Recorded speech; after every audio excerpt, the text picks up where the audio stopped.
नमस्कार मंडळी. बटाटे होते छोटाले, लगेच म्हटलं दम आलू करावेत आणि ते करायचं म्हटलं की तामझाम असतो. तसं काहीच केलेलं नाही. आपण अगदी सोप्या पद्धतीने आणि झटपट होणारी भाजी केलेली आहे. मसालाही अगदी सोप्या पद्धतीचा आहे. जास्त काही आपण साहित्य वापरलेलं नाही, काहीच नाही. अगदी सोपा आणि झटपट होणारा. तुम्हालाही आवडेल आणि झटपट होईल आणि सगळेच आवडीने खातील घरातले. तशाच पद्धतीचा आपण त्याचा मसाला पण केलेला आहे. तर अगदी टिप्ससहित मी ते सांगितलेलं आहे. तर तो कसा करायचा आपण बघणार आहोत इथे. त्यासाठी मी काय केलं आहे, चांगले बटाटे घेतलेत. छोटाले जे बटाटे असते ते घ्यायचे आहेत. बटाटे घेतल्यानंतर स्वच्छ पाण्याने धुवून घेतलेत आणि कुकरमध्ये आपल्याला चांगलं 1.5 ग्लास पाणी घालून त्याला 2 शिट्ट्याच करून घ्यायच्या, जास्त नाही, 2च शिट्ट्या करून घ्यायच्या आहेत. किंवा एक जरी शिट्टी झाली तरी चालेल, पण थोडंसं आपल्याला 80%च बटाटे शिजून घ्यायचे आहेत. तितकेच आपल्याला बटाटे शिजून घ्यायचे आणि थोडंसं मीठ घातलं तर चवीला अजून छान होतील, म्हणून आपण त्यामध्ये मीठ पण घातलं आहे.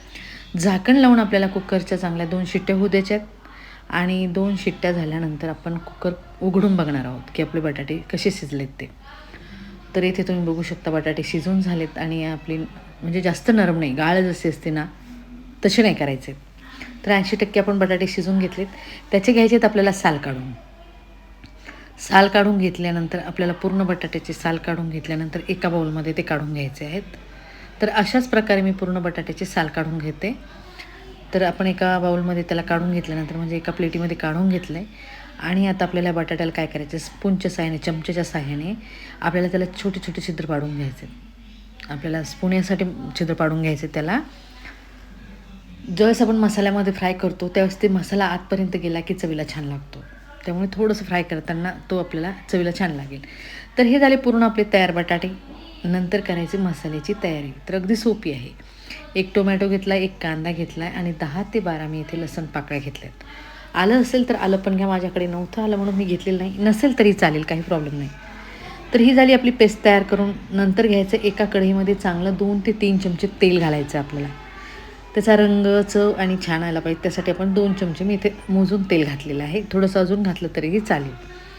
तर आता काय करायचं, या तेलामध्ये आपल्याला गरम म्हणजे फ्राय करून घ्यायचे आहेत बटाटे. तर गॅस फुल करायचा आहे आणि बटाटे चांगले ब्राऊन होईपर्यंत फ्राय करून घ्यायचे आहेत. जितके छान फ्राय होतील तितकेच चवीला छान लागतील तुम्हाला. फ्राय करताना चांगले ब्राऊन करूनच घ्यायचे म्हणजे व्यवस्थित लागतील, त्यामुळे ब्राऊन करून घ्या.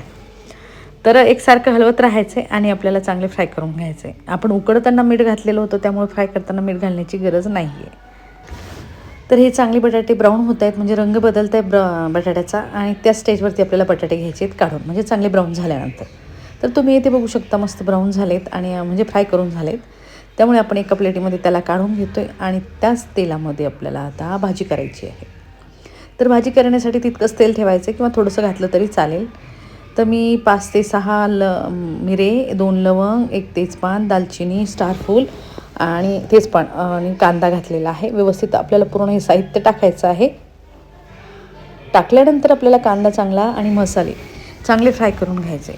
ह्या खड्या मसाल्याचा जो फ्लेवर आहे ना तो ग्रेव्हीला खूप छान लागतो. म्हणून काय करायचं आहे, कांदा आणि हे फ्राय करून घ्यायचं आहे. नंतर घालायचं आपल्याला लसूण अद्रकची पेस्ट त्यामध्ये, कारण अद्रक नसल्यामुळे मी लसूण अद्रकची पेस्ट घातलेली आहे. तर ती घातल्यानंतर आपल्याला थोडासा कांदा हलका ब्राऊन झाला की त्या स्टेजवरती घालायची टोमॅटोची आणि आपण कांदा, टोमॅटो आणि लसणाची जी पेस्ट करून घेतली होती ती घातलेली आहे. तुम्ही म्हणाल कांदा परत चिरलेला कांदा पण घालायचा आहे थोडासा ग्रेव्हीमध्ये, तो छान लागेल आणि बारीक करून घेतलेला कांदा पण घालायचा आहे. तर तेल सुटेपर्यंत आपण इथे मसाला फ्राय करून घेतो. तुम्ही बघू शकता म्हणजे टोमॅटोसुद्धा आपला चांगला शिजून झाला आहे. त्याची चवसुद्धा मस्त येते व्यवस्थित शिजल्यानंतर. नंतर घातला आहे मी त्यामध्ये अर्धा चमचा हळद, 1 चमचा गरम मसाला, 1.5 चमचा लाल मिर्च पावडर आणि 1 चमचा कांदा लसूण मसाला आणि धणे पावडर घालायची आहे 1 चमचा. आणि मी काळा जो मसाला घातला आहे तो घरगुती काळा मसाला घातला आणि मार्केटमधला 1 चमचा मसाला घालायचा आपल्याला.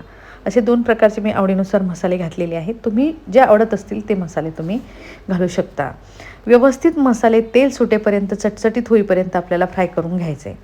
मसाला फ्राय करताना गॅस मिडियम ठेवायचा आणि तेल सुटेपर्यंत हा मसाला फ्राय करून घ्यायचा आहे. जोपर्यंत त्याचा रंग चांगला बदलत नाही तोपर्यंत आपण त्याला फ्राय करून घेणार आहोत.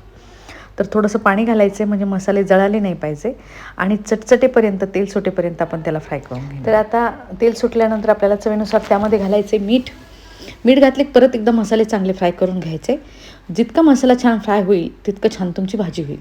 तर आता या स्टेजवरती आपण मसाले चांगले मीठ घालून सगळं झालं की फ्राय करून झाले की बटाटे घातल्यानंतर आपल्याला एकसारखे मसाल्यामध्ये ते फ्राय करून घ्यायचे. तर इथे तुम्ही बघू शकता थोडंसं तुम्हाला जर वाटलं तेल कमी, पण तेल जास्त नसलं तरी चालेल. तर याच्यात मी 2 चमचे तेलामध्ये आपलं सगळं करून झालं. बटाटे पण तळून झालेत आणि भाजी पण करून झालेली आहे. आकाराने थोडासा बटाटा शिजायचा राहिलेला आहे. त्या आकाराने मी चांगलं 1.5 ग्लास किंवा 2 ग्लास पाणी घातलेलं आहे आणि कोथिंबीर घालून आपल्याला मंद आचेवर याला शिजू द्यायचं आहे. तर एकदा आपण चेक करणार आहोत. थोडंसं पातळ आहे रस्सा, तर अजून शिजू द्यायचं आहे कारण बटाटे अजून चांगले गाळ झालेले नाही आहेत. तोपर्यंत आता आपण परत शिजू देणार आहोत. तर मंद आचेवर तुम्ही इथे बघू शकता ग्रेव्ही पण छान झाली, रंग पण खूपच छान आलेला आहे. म्हणजे भाजी अगदी मस्त झालेली, अगदी झणझणीत चटपटीत भाजी रेडी झालेली आहे. तुमच्या घरचे सगळेच जण आवडीने खातील अशा पद्धतीची भाजी झालेली आहे. नक्की ट्राय करून बघा, म्हणजे तुम्हालाही कळेल की आपण जे मसाले वापरलेत आणि पेस्ट वापरली त्याने भाजी कशी होते. साध्या साध्या गोष्टी आहेत पण भाजीला चव खूप छान येते त्यानं. मस्त कोथिंबीर घातला आहे आणि तुम्ही इथे भाजी बघू शकता. मस्त झणझणीत भाजी आपली रेडी झालेली आहे. मस्त राईस घ्यायचा आहे सोबत किंवा तंदूर घ्यायचा आहे, पोळी घ्यायची, काहीही घेऊ शकता तुम्ही, असं काही नाही, कशासोबतही खाऊ शकता. तर बघितल्या क्षणीच आवडणारा तुमचा दम आलू म्हणजे भाजी तुम्हाला नक्कीच आवडेल. आणि मस्त कोथिंबीर भुरभुरायचं आहे वरतून आणि प्लेटिंग करून घ्यायची. छान मस्त लागेल ही भाजी. करायलाही सोपी असल्यामुळे जास्त वेळही लागत नाही, साहित्य कमी लागते. अशा कमी साहित्यात आणि कमी वेळात होणारी ही भाजी तुम्हाला कशी वाटली हे कमेंटमध्ये मला नक्की कळवा.